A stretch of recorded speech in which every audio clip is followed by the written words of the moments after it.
चलिए दोस्तों, आज हम बात करते हैं जीएसटी के अंदर इंपोर्ट ऑफ सर्विसेज का टॉपिक, जो कि बहुत इंपॉर्टेंट है CA inter and CA final दोनों के लिए। तो हम बात करते हैं इंपोर्ट ऑफ सर्विसेज कब सप्लाई मानी जाएगी और कब सप्लाई नहीं मानी जाएगी। तो import of services with consideration अगर हुई तो उस केस में ऑलवेज टैक्सेबल मानी जाएगी, चाहे वो बिजनेस पर्पस के लिए यूज़ हो या ना हो।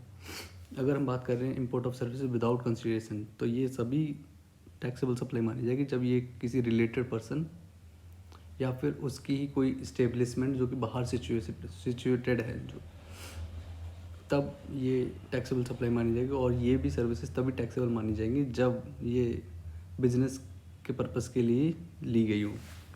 तो आइए हम क्विकली रिवाइज करते हैं import of services under GST.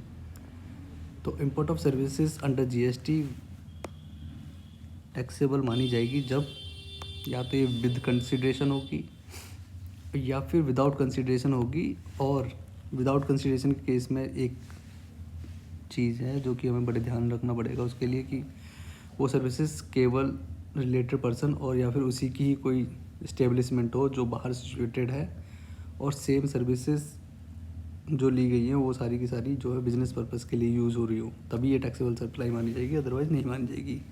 और विद कंसिडरेशन के केस में तो हमेशा याद रखना, हमेशा याद रखना कि ये हमेशा टैक्सेबल मानी जाएगी, या चाहे वो बिज़नेस के लिए यूज़ हो रही हो या नहीं हो रही हो। आपने अगर पैसे दिए हैं सर्विसेज के लिए तो फिर वो टैक्सेबल सप्लाई मानी जाएगी। और विदाउट कंसिडरेशन के केस में तभी ये टैक्सेबल सप्लाई मानी जाएगी जब ये किसी रिलेटेड पर्सन या फिर उसी की कोई इस्टेब्लिशमेंट जो कि बाहर सिचुएटेड है, और वो जो सर्विसेज ली गई है वो बिजनेस पर्पस के लिए यूज़ हो रही है, तभी ये टैक्सेबल सप्लाई मानी जाएगी। थैंक यू दोस्तों। अगर आपको कोई डाउट है तो कमेंट बॉक्स में कमेंट कीजिए।